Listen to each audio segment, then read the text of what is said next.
السلام علیکم ورحمۃ اللہ وبرکاتہ۔ عابد رضا چینل کی طرف سے تمام دوستوں کا شکریہ۔ آج ہم جس موضوع پہ بات کرنے جا رہے ہیں، میں آپ کو حدیث شریف بتاؤں گا، سناؤں گا۔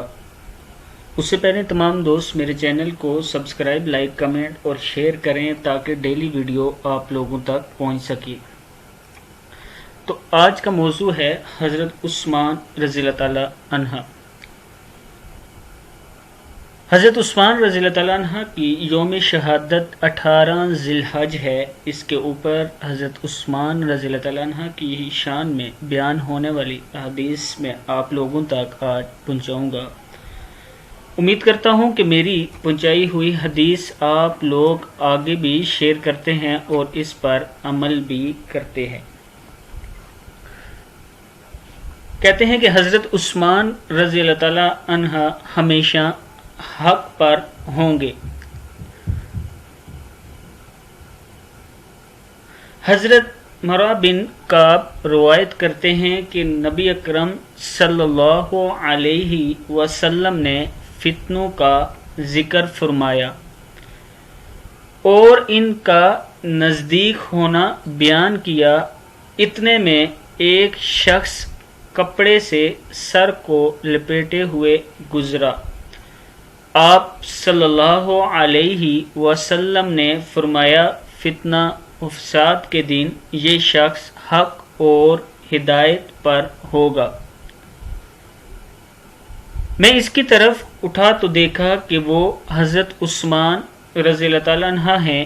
پھر میں آپ صلی اللہ علیہ وسلم کے چہرے کی طرف متوجہ ہوا اور عرض کی، یا رسول اللہ صلی اللہ علیہ وسلم، کیا یہی ہیں؟ آپ صلی اللہ علیہ وسلم نے فرمایا، یہی ہیں۔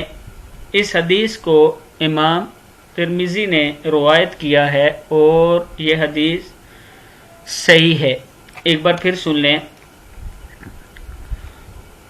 حضرت مروہ بن کعب روایت کرتے ہیں کہ نبی اکرم صلی اللہ علیہ وسلم نے فتنوں کا ذکر فرمایا اور ان کا نزدیک ہونا بیان کیا۔ اتنے میں ایک شخص کپڑے سے سر کو لپیٹے ہوئے گزرا۔ آپ صلی اللہ علیہ وسلم نے فرمایا، فتنے و فساد کے دن یہ شخص حق اور ہدایت پر ہوگا۔ میں اس کی طرف اٹھا تو دیکھا کہ وہ حضرت عثمان رضی اللہ تعالیٰ عنہ ہیں۔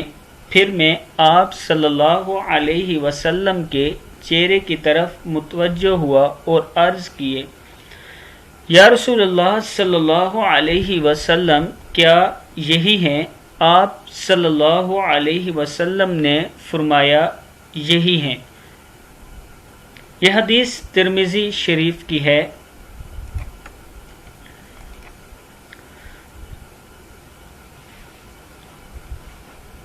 دوسری حدیث میں حضرت بشیر السلمی رضی اللہ تعالیٰ عنہ بیان کرتے ہیں کہ جب مہاجرین مکہ سے مدینہ تشریف لائے تو انہوں نے پانی کی قلت محسوس کی اور قبیلہ بنی غفار کے ایک آدمی کے پاس ایک چشمہ تھا جسے روما کہا جاتا تھا۔ وہ اس چشمے کے پانی کا ایک مد کے بدلے میں بیچتا تھا۔ پس آپ صلی اللہ علیہ وسلم نے فرمایا کہ مجھے یہ چشمہ جنت کے چشموں کے بدلے میں بیچ دو، جنت کے چشمے کے بدلے میں بیچ دو۔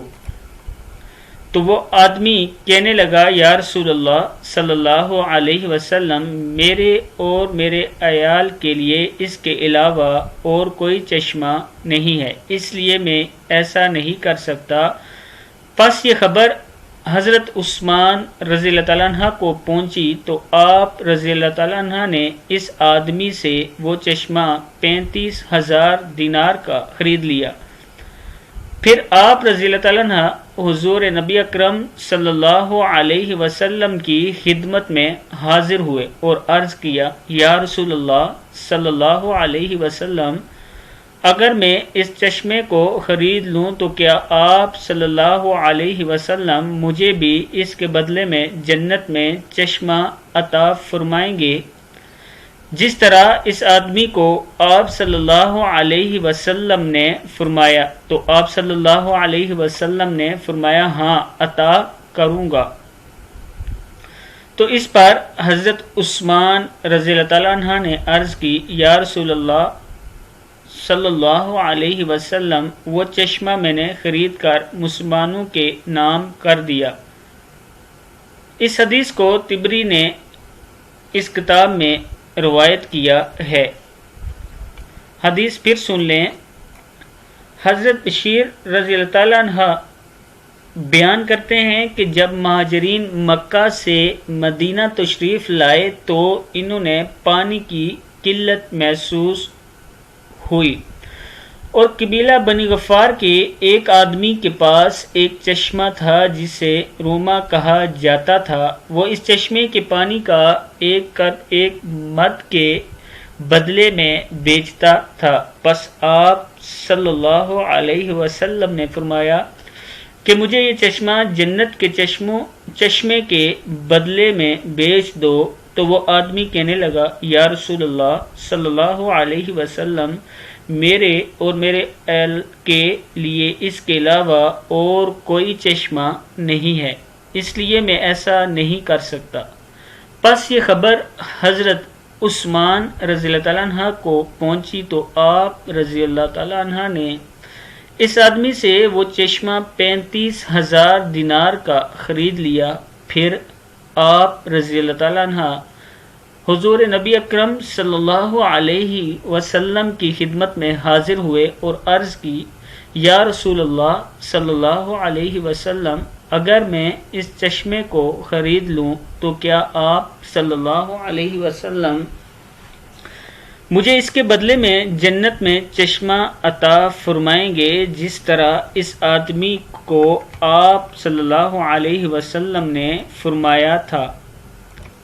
تو آپ صلی اللہ علیہ وسلم نے فرمایا، ہاں عطا کروں گا۔ تو اس پر حضرت عثمان رضی اللہ تعالیٰ عنہ نے عرض کی، یا رسول اللہ صلی اللہ علیہ وسلم، وہ چشمہ میں نے خرید کر مسلمانوں کے نام کر دیا ہے۔ یہ حضرت عثمان رضی اللہ تعالیٰ عنہ کی شان تھی۔ آگے دیکھیے، ابن عساکر نے حضرت ابن عباس رضی اللہ تعالیٰ عنہ سے بیان کیا ہے کہ رسول اکرم صلی اللہ علیہ وسلم نے فرمایا کہ عثمان کی شفاعت سے 70,000 ایسے آدمی جنت میں بلا حساب داخل ہوں گے جو آگ کے مستحق ہو چکے ہوں گے۔ کتاب کا نام یہ ہے، حوالہ بھی یہ ہے۔ پھر سن لے، 70,000 گناہگاروں کی شفاعت فرمائیں گے۔ ابن عساکر نے حضرت ابن عباس رضی اللہ تعالیٰ عنہ سے بیان کیا ہے، رسول کریم صلی اللہ علیہ وسلم نے فرمایا کہ عثمان کی شفاعت سے 70,000 ایسے آدمی جنت میں بلا حساب داخل ہوں گے جو آگ کے مستحق ہو چکے ہوں گے۔ کتاب کا حوالہ یہ ہے۔ اگلی حدیث میں حضرت عثمان رضی اللہ تعالیٰ عنہ بیت رضوان میں شمولیت کا ذکر ہے۔ حضرت انس بن مالک رضی اللہ تعالیٰ عنہ سے روایت ہے کہ جب حضور نبی اکرم صلی اللہ علیہ وسلم نے بیت رضوان کا حکم دیا تو اس وقت حضرت عثمان بن عفان رضی اللہ تعالیٰ عنہ سفیر بن کر مکہ والوں کے پاس گئے تھے۔ راوی کہتا ہے کہ لوگوں نے نبی اکرم صلی اللہ علیہ وسلم کے ہاتھ پر بیعت کی۔ پس نبی اکرم صلی اللہ علیہ وسلم نے فرمایا، عثمان اللہ اور اس کے رسول کے کام میں مصروف ہے، یہ فرما کر آپ صلی اللہ علیہ وسلم نے اپنا ایک ہاتھ دوسرے ہاتھ پر مارا اور حضرت عثمان کے لیے حضرت نبی اکرم صلی اللہ علیہ وسلم کا دست مبارک لوگوں کے ہاتھوں سے کئی گنا اچھا تھا۔ اس حدیث کو امام ترمذی نے کیا۔ یہاں سے پھر ایک بار سن لیں۔ پس نبی اکرم صلی اللہ علیہ وسلم نے فرمایا، عثمان اللہ اور اس کے رسول کے کام میں مصروف ہے، یہ فرما کر آپ صلی اللہ علیہ وسلم نے اپنا ایک ہاتھ دوسرے ہاتھ پر مارا، آپس میں مطلب ایک ہاتھ دوسرے ہاتھ پر رکھا، اور حضرت عثمان کے لیے حضور نبی اکرم صلی اللہ علیہ وسلم کا دست مبارک لوگوں کے اپنے ہاتھوں سے کئی گنا اچھا تھا۔ مطلب نبی اکرم صلی اللہ علیہ وسلم نے اپنا ایک ہاتھ سے اس طرح بیعت کی کہ یہ عثمان کی بیعت ہے، اس حدیث میں یہ فرمایا گیا ہے۔ ایک ہاتھ نبی اکرم صلی اللہ علیہ وسلم کا اپنی بیعت کا تھا اور دوسرا ہاتھ حضرت عثمان رضی اللہ تعالیٰ عنہ کی بیعت کے لیے رکھ دیا کہ یہ حضرت عثمان رضی اللہ تعالیٰ عنہ کی بیعت ہے۔ چوتھی حدیث میں حضرت جابر رضی اللہ تعالیٰ عنہ سے روایت ہے کہ نبی اکرم صلی اللہ علیہ وسلم کی خدمت میں ایک جنازہ لایا گیا کہ آپ صلی اللہ علیہ وسلم اس پر نماز پڑھیں، مگر آپ صلی اللہ علیہ وسلم نے اس پر نماز نہیں پڑھی۔ عرض کیا گیا، یا رسول اللہ صلی اللہ علیہ وسلم، ہم نے آپ کو کسی کی نماز جنازہ چھوڑتے نہیں دیکھا۔ آپ صلی اللہ علیہ وسلم نے فرمایا، یہ عثمان سے بغض رکھتا تھا تو اللہ نے بھی اس سے بغض رکھا ہے۔ اس حدیث کو امام ترمذی نے روایت کیا ہے۔ یہ ترمذی شریف کی یہ حدیث دیکھ لیں، حدیث نمبر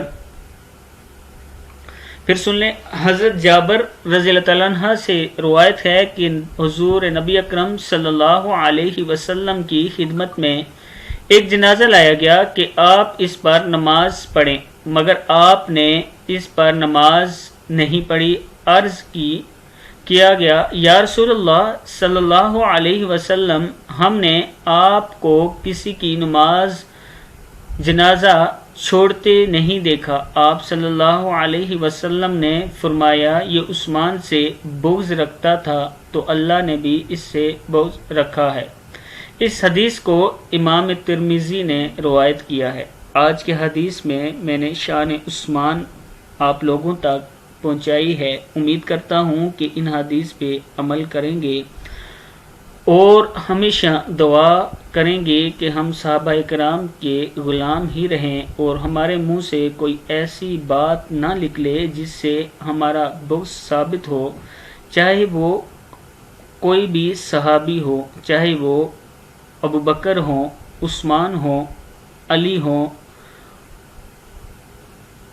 عمر ہوں، کوئی بھی صحابی ہوں، یا حسن حسین ہوں، اہل بیت ہوں، یا صحابہ کرام ہوں، ہمارے لیے سب عظیم ہیں۔ ہم سب کی رسپیکٹ کرتے ہیں اور سب کی عزت بہت چھوٹا لفظ ہے، بلکہ ہم سب کی فرمانبرداری کرتے ہیں اور سب کی غلامی کرتے ہیں۔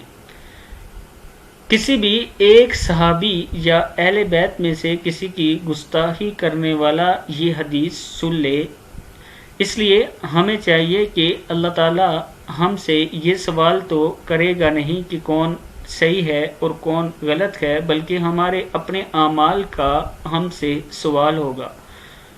تو ہمارے اعمال کا ہم سے سوال ہوگا تو ہمارے اعمال میں یہ بھی شامل ہو جائے گا کہ اگر ہم کسی کی برائی کریں گے تو وہ ہمارا عمل بن جائے گا، تب ہمارے سے یہ سوال ہوگا۔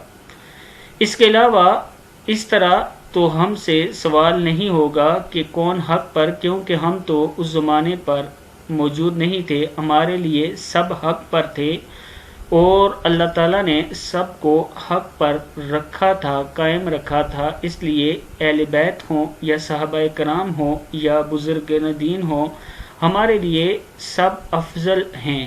اس لیے اپنے اعمال کی فکر کریں کہ کل اللہ تعالیٰ آپ کے اعمال میں سے یہ سوال نہ کھڑا کر دے کہ آپ نے فلانے سے بغض رکھا تھا یا ان کے لیے ایسی بات کی تھی۔